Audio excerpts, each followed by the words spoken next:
Okay, hello all. Welcome to week 2 of the PBL. This is Zach actually commentating on one of his own battles, but still not the home team.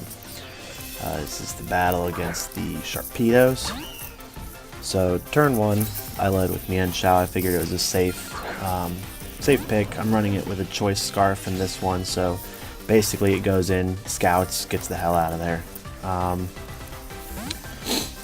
Brenden leads with Electros.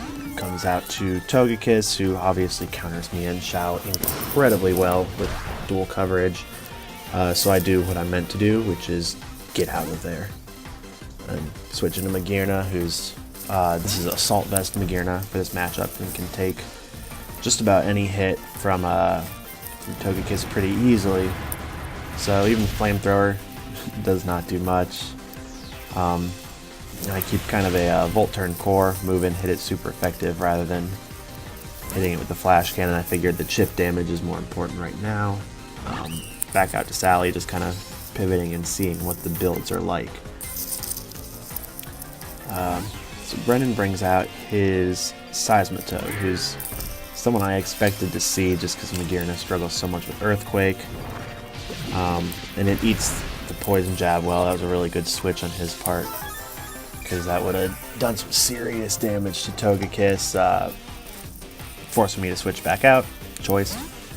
And I go to Wish Wash the Celesteela, who is the most disappointing part of this battle for me, because I had the stupidest set for it that if it had set up would have just been hilarious. These are a couple stall turns, I believe. Yeah, so he knocks off my Power Herb, which the point of that was it was for Skull Bash. So the set is running Flame Charge, Skull Bash, Giga Drain, specifically for Seismitoad. I gave it enough EVs and special attack to hit KO Seismitoad. And then Acrobatics. So the idea is I Flame Charge, get my speed up.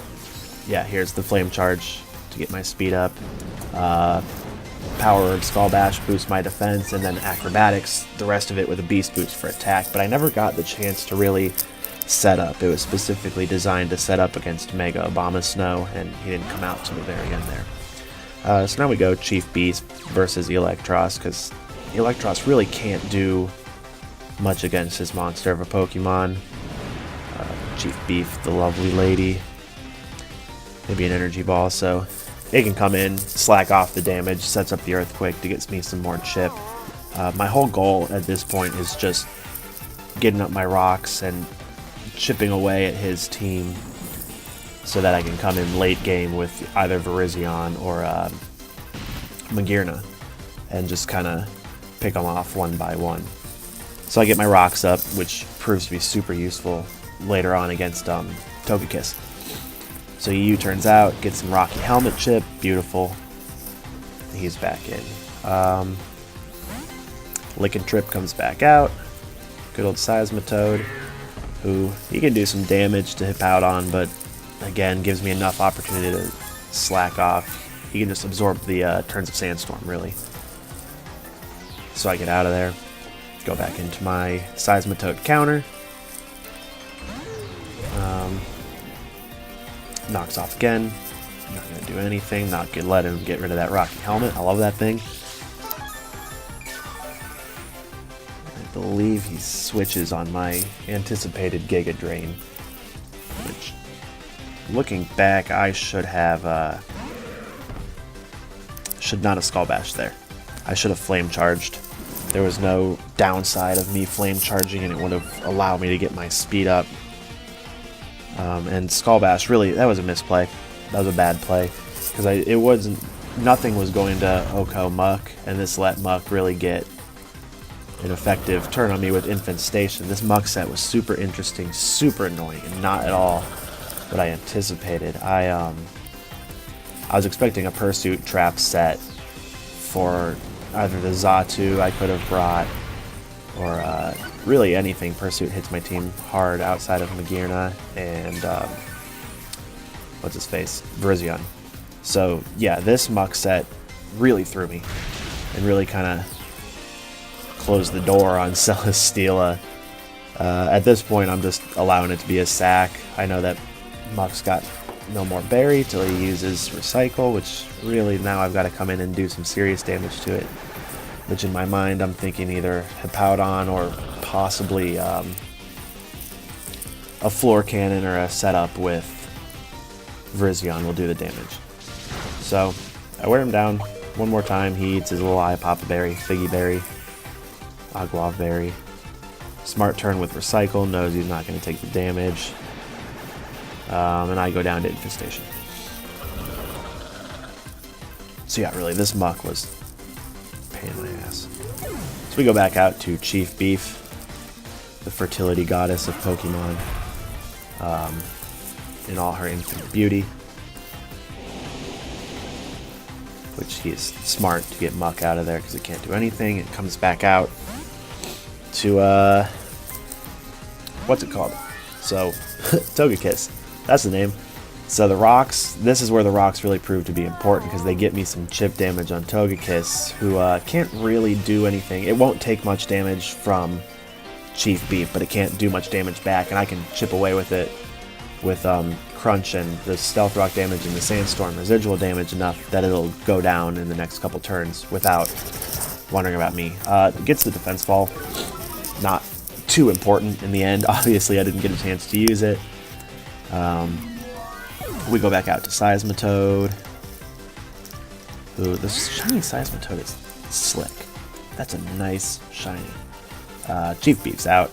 We go in. This is where I really start my end game setup here. I figure his team's chipped away enough to the Baby Goblin, who is my Xatu. It's got enough defense EVs to actually survive a knockoff. It was actually set to survive a knockoff from Muck after Reflect.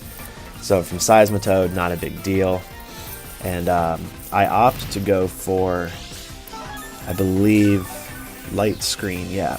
Anticipating Mega Abomasnow to come out and looking at Virizion's weaknesses, it's much more afraid of Blizzard than anything else, but I guess in the end I should have gone for Reflect. Afraid of Espeon as well. So luckily that crit let me sack Xatu and lets me bring out Deerman, the Virizion, and this is where things all start to go south for Brenden and north for me. So Deerman doesn't fear Seismitoad in the slightest. He can't knock me off. It's also my Z-Mon. That doesn't matter, and it allows me to set up. And since I'm behind the light screen, there's nothing Electros can do to me with Flamethrower. There's nothing anyone can really hit me with, and it lets me set up a Swords Dance. In my Virizion, I don't know if this build, I don't think I was running any speed EVs on it actually, because it pretty handily outsped the entire team, so it's all put into bulk and attack. And I knew the calculations. I knew after a Swords Dance that close combat would be able to take out Muck, but I figured I didn't want to bother with the defense drops, so we went for an all-out pummeling. Happy he didn't switch, but close combat still would have been able to take him out. It just would have left me a lot more vulnerable to Espeon and Mega... what's-his-face? Mega Abomasnow. The Presidential Omega. So, all-out pummeling does exactly what it needs to do. Gets rid of BP the Muck, a hilarious name. Devastating name. We get Mission. But I'm guessing it might be a Star Wars reference? I don't know. So here's the turning point of the game. Brenden goes for Trick Room, -7 priority. If he had outsped me, my team, it would have been a little bit differently. If he had gone for Psychic, that honestly wouldn't matter. His move, he was in a hard spot there. Psychic would have done 85% to me max with my HP investment, and behind Light Screen we're only looking at about 43% damage, obviously. But he went for Trick Room, which let me kill it without taking any damage.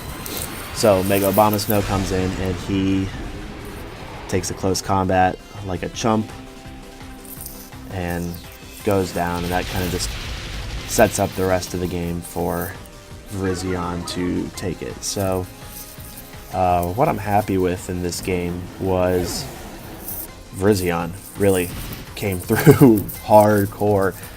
It was a later round pick for me, but I knew that it had some value to it. It's got pretty sweet stats. It's in a really, really fantastic speed tier, which is what let me